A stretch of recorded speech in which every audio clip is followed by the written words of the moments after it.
déjà créé, on l'a créé pour lui. Il a déjà créé la société pour lui. Bon. Bonjour madame, je suis face à lui, désolé. Excuse-moi, bonjour. Voilà. Donc vous avez le cas typique, vous allez voir trois cas différents, de toute façon. Le cas typique de ce qui se passe sur nos 700 dossiers à la Sopama. Alors c'est M. Groffier, propriétaire de cette maison, qui a 83 ans quand même. Hein. Voilà. Et son épouse, voilà, et qui vivent ici depuis plus de 60 ans. Ah non, 60 et puis. Plus de 60. Voilà, 60, plus de 60 ans. Alors, il faut connaître l'histoire de l'habitation La Rosière. En fait, cette habitation a été achetée dans le temps par la commune de Saint-Joseph. Et en partie aussi par la collectivité du temps d'Émile Maurice, qui était président du Conseil général de Martinique. Et ce monsieur, étant donné qu'il est sur le terrain depuis très longtemps, à un certain moment, jusqu'à avant 2001, la propriété était encore sur le nom de la commune, parce que pour en avoir la preuve, en fait, vous avez toutes les maisons qui ont été construites vers le bas, on pourra s'avancer là. Et la commune a elle-même fait un échange d'une partie de son terrain avec une autre famille pour récupérer une partie pour l'extension du cimetière. Du cimetière. Voilà. Donc, ceci pour établir que la commune était bien propriétaire ici, parce qu'après ça a disparu. Voilà. Et la commune, justement, du temps de Safache, du maire Safache, il avait détaché cette propriété en 3 parcelles, dont la parcelle de monsieur. Et il était convenu que la parcelle soit cédée à monsieur Groffier pour qu'il puisse vivre avec sa famille, être régularisé avec sa famille. Donc, effectivement, ils ont eu le temps d'aller chez le notaire, qui est la fameuse étude dont Pierre parlait tout à l'heure. Et bizarrement, en fait, à partir de l'installation du nouveau maire, pas celui qu'on a en ce moment, après M. Saint-Fache, eh ben, il y a eu des transactions qui ont été faites, et avec les tours de passe-passe, d'où la plainte que j'avais déposée, qui n'a jamais été étudiée, eh ben, on va voir apparaître sur le relevé de propriété de la commune que ces parcelles sont passées au nom de quelqu'un. Et donc là, les parcelles, elles sont passées au nom de qui, du coup? De celui, justement, qui dit être propriétaire de toutes les parcelles, qui a vendu les autres parcelles pour faire des maisons, toutes les maisons qui sont là aussi, dont cette maison-là. Et c'est là où le problème de monsieur commence. Alors, ça commence parce qu'on lui dit, bon, ben, on a vendu une entrée à ce monsieur-là. Je reviens un peu en arrière. On est donc sur un terrain communal, et la propriété de la commune disparaît, et la propriété se retrouve avec l'acte de propriété précédent qui réapparaît et qui prend la place de l'acte de propriété de la commune, comme si la commune n'avait jamais été propriétaire. Donc là, on a retrouvé l'acte d'avant? Non. On a fait revivre l'acte d'avant en supprimant l'acte de propriété d'après. D'accord, mais l'acte d'avant, c'était quoi, du coup? C'était un propriétaire privé. D'accord. Et ce propriétaire privé commence à organiser, il y a longtemps, très longtemps, il commence à, son descendant d'aujourd'hui commence à valoriser par des cessions. Il ne veut plus entendre parler de la régularisation, puisque il n'est pas à la commune, il n'a pas. Et toutes les démarches qui avaient été entreprises disparaissent, et tous les titres de propriété municipaux disparaissent aussi. Et donc vous le connaissez, ce monsieur qui dit, vous le connaissez? Mais c'est qui alors? Il va vous expliquer. Il est décédé. Il est décédé, c'est son frère. Il est décédé en quelle année? Ça fait 3 ans à peu près. 4 ans. Non. Après le Covid, c'était en 2020. Oui. Il y a à peu près 3 ans. Oui. Il est décédé, Louis-Georges est décédé longtemps, ça va faire 1 an. 1 an à 1 an et demi. Non, il y a 3 ans. C'est pas grave. Donc la personne qui disait qu'elle avait ce terrain-là est décédée. Et c'est sa famille, les héritiers soi-disant, qui viennent poursuivre monsieur, parce qu'ils ont vendu à ce propriétaire pour pouvoir construire, mais ils ont vendu avec l'entrée de monsieur Groffier. Alors, il y a une procédure en justice jusqu'à aujourd'hui. Et qu'est-ce qu'on voit? Eh bien, ils font aussi une procédure en assignation pour expulser monsieur Groffier de sa propre maison. Voilà, aujourd'hui, il ne dort plus. Et c'est ça le quotidien des Martiniquais. Alors, vous vous rendez compte? C'est juste sa petite retraite. Donc maintenant, c'est des 3 000, 4 000, 5 000 euros de frais d'avocat pour aller se défendre. Et il n'est pas sûr de venir. C'est ça le problème. Donc s'il n'a pas une association comme la Sopamara à côté pour pouvoir l'aider dans ses démarches, parce que là, normalement, il voulait récupérer toute cette parcelle-là qui appartient aussi à la commune, et ils veulent faire des logements là aussi. Ils veulent faire des logements. Vous avez vu qu'il y a un panneau là, si vous voyez il y a un panneau qui dit c'est un lotissement, donc ils vont vendre aussi ça. Donc ils veulent exclure, c'est M. Gauthier qui est là depuis plus de 70 ans, ici, au profit de promoteurs, voilà, qui ont fait des faux en fait. Et vous avez des enfants ou pas? Oui. Je sais qu'il y a 2 qui sont décédés. Il y a des enfants qui prévoyaient d'habiter ici, hein? Il y a les enfants avec la reine. Il y a mon fils, bon, quand on est jeune, on soit chez soi, et puis j'ai ma fille qui est là-bas. Moi, je là. Donc vous projetiez de transmettre votre maison à vos enfants? Oui. D'accord. Voilà, aujourd'hui, comme d'autres, on leur demande d'aller chercher une maison dans un logement HLM. Et c'est là où il y a la difficulté, c'est que j'ai déposé une plainte en 2018 pour expliquer justement qu'il y avait des tours de passe-passe qui se faisaient dans le bien de la commune. Donc si le procureur avait étudié cette plainte-là, aujourd'hui on ne serait pas là.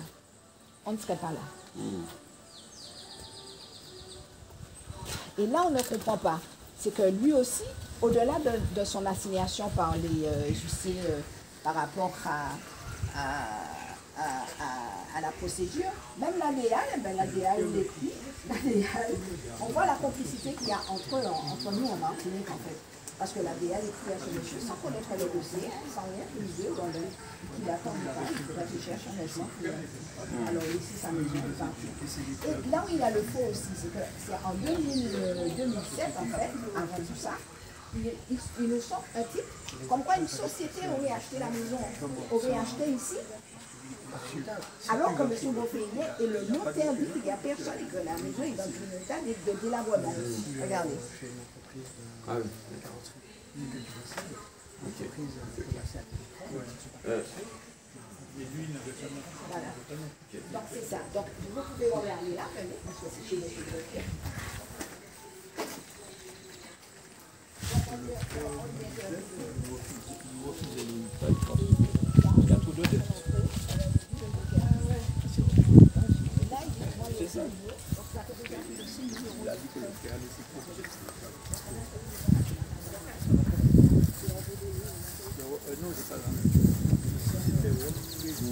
On a ça aussi, la problématique, le problème que nous soulevons dans la manière d'étudier les dossiers de permis, parce que si on avait étudié le dossier convenablement, on aurait vu que le café ne peut pas être vendu. Ouais. Et puis il y a ça, toutes ces maisons-là qui sont là.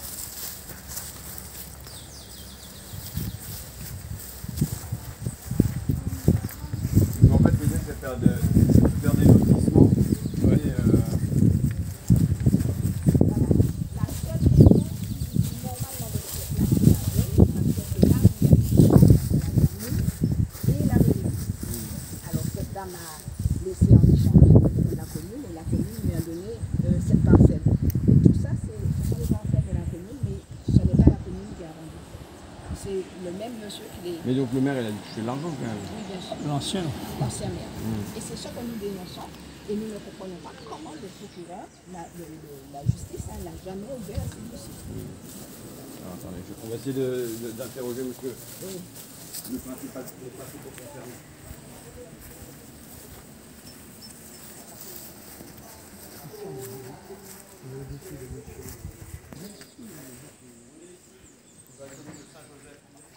Ça fait plus de 60 ans que vous habitez ici.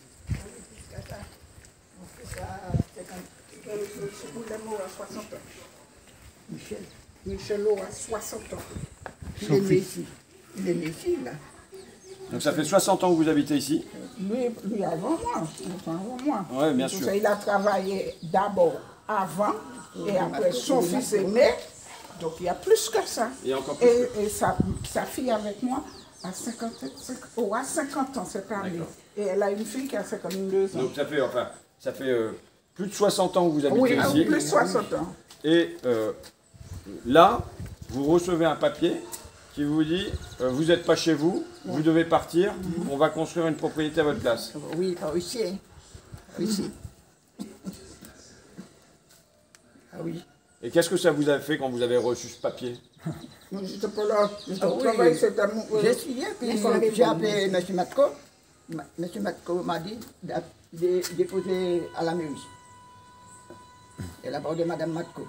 Et Mme Matko est déjà décédée. Donc ça fait longtemps. M. Matko, c'est celui qui, d'un seul coup, s'est révélé dire « je suis le propriétaire », alors que c'était des terres qui appartenaient à la commune, et que la commune avait dit « bon, bah c'est bon, comme vous êtes ici depuis des décennies, on va vous laisser tranquillement dessus, et puis il va y avoir un droit d'usage, et ça sera à vous. » Exactement. Et puis finalement, paf, ça a été récupéré pour vous expulser. Voilà. Et quand vous avez lu le papier et que vous avez vu qu'il menace de vous expulser, qu'est-ce que ça vous fait? Ah non, si Mme Matko l'achète, Non, je ne sais pas. pas de cadeau. Oui, pas de cadeau, non. Dis ça en français. Dis ça en français. Vous pouvez me traduire, hein, qu'est-ce qu'il a dit? Je ne dormais pas de la nuit. Je ne dormais pas. Continue. Et après, qu'est-ce que tu as fait? En créole, si vous voulez. Ouais. Non, pas du tout. Mais je parle picard. Alors si on fait picard créole, ça va devenir compliqué. Comme c'est... donc j'arrive, je sors du travail, je le vois assis là, je dis bon, il y a un problème. Il me dit bon, oh mon Dieu. Alors là, moi-même, le plus souvent, je le vois réveiller, je dis mais qu'est-ce qui se passe? Parce que comme on a perdu un fils et une fille, donc je dis peut-être il pense à ça, mais c'était pas ça, c'était toujours le terrain. Donc je dis mais mon Dieu, qu'est-ce qui se passe? Qu'est-ce qui se passe? Alors un moment je lui ai dit bon, un moment, bon ça fait déjà 2 mois, 3 mois, je me suis réveillée tard, je dis mais comment et puis je vois qu'il est assis là, mais tu vois que c'est quelqu'un qui est perdu dans ses dans les pensées. vapes. Alors j'ai dit, bon, je pose attention. 22 d'attention. Tout de suite, j'ai appelé ma voisine qui est en bas. Elle a appelé le SOS médecin pour moi. Le SOS médecin est venu. Et il m'a dit, ah, c'est pas moi qui sais prendre. J'ai dit, bon, tant mieux, on sait pas. Quand le médecin a vu, il a dit, mais 22 d'attention, mais monsieur Boucher, vous êtes malade ou quoi? On appelle. Alors, il a dit, non, il préfère de rester. Et puis, il lui a donné des médicaments. Moi-même, j'ai profité pour suivre. Heureusement, je suis en retraite pour vous l'aider. Et puis là, on a fait voir le médecin. J'ai appelé sa fille. Elle m'a dit, maman, papa, passe-moi papa. Il a commencé à parler pour son papa. Il lui a dit, mais sa fille fait fête. C'est pas comme ça. C'est pas comme ça. Parce que ses enfants, je les connais, ses enfants pour lui. Alors finalement, et puis là maintenant, ça va. Bon, mais même quand on a été déposé le papier là, La plainte? Il y a quelqu'un qui connaît ma cousine, il a dit, dis à ton nom pour moi, il n'y aura plus d'ambulance, plus de SOS médecin que de dormir dans son lit. Et personne ne va m'emmerder. Alors à ce moment, il essaie, mais ce n'est pas encore ça. Il essaie, mais ce n'est pas encore ça. Il y a la procédure au tribunal. Oui, ce n'est pas encore ça, du tout. Mais moi, je sais de... Donc là, vous essayez de... Vous êtes fait appel à la SOPAMA, à C'est l'association... comme madame m'avait dit ça. Pour ne pas vous sentir faible toute seule dans votre coin, mais pour vous sentir avec du monde qui vous appuie. Plutôt lui, ben, pas moi. Hein. Parce qu'ils viennent ici, chaque fois, je ne suis pas là. Mais il veut pas que... Ils ont peur de vous, vous voulez dire? Non, moi, je n'entre pas dans l'autocritique, là, moi. Parce que je lui ai dit ça. Je lui ai dit, maintenant, vous venez pour dire tous ces trucs-là. Quand il voit ça, mais c'est où étiez-vous? Où étiez-vous? Sauf que, même si tu n'es... Sauf qu'il y a une procédure devant les tribunaux. Mais oui. C'est ça le problème. Même Mais... si on a la force qu'on a, Ouais, mais... ben, si on ne peut pas se défendre... Mais il ne devait pas faire ça. Mais oui, mais... Il ne devait pas. Il ne devait pas. Mais oui. Mais comme je lui ai dit, il y a un bon Dieu.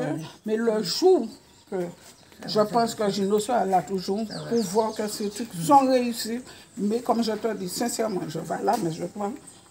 Hein, je te dis, je ne vais pas accepter. Pas accepter. Vous allez régler vos comptes là-haut alors? Quoi? Vous allez régler vos comptes là-haut, c'est ça que vous dites? Non, parce que quand tout a été fait, donc on a tout dans nos mains, ils vont venir pour demander le pardon. Mais moi, je vous dis sincèrement, je ne vais pas accepter.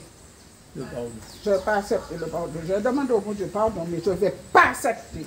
Parce que la méchanceté, pour venir pour dire, mais non, il faut ne se... Non. Pas avec moi. Pas avec moi.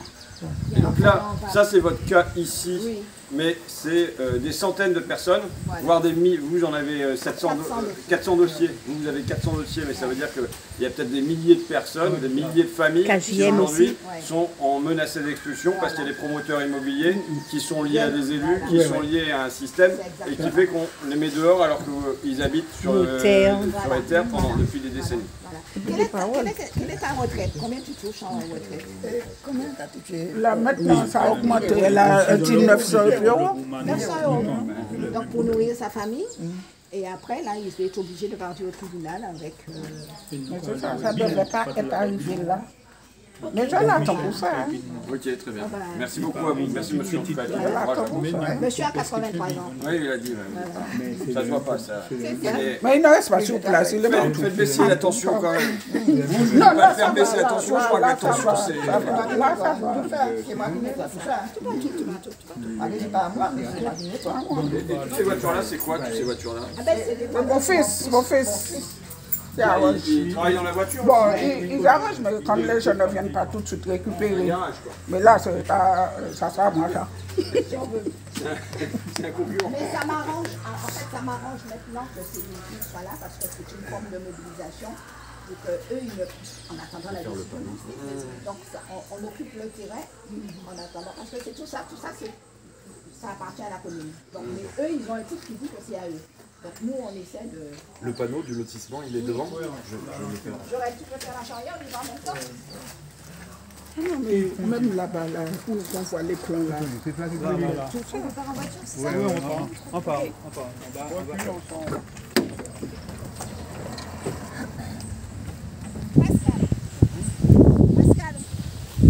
Mais c'est WW ce bâtiment et ce panneau.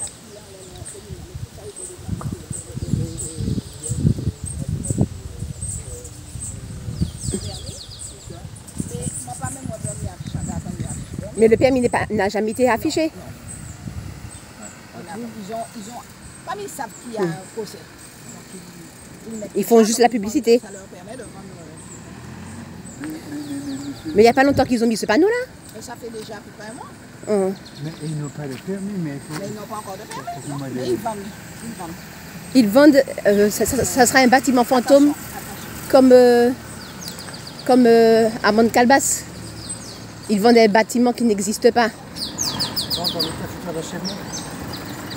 Là, ça peut être une vente de parcelles sur la construction. Et puis, on va chercher encore.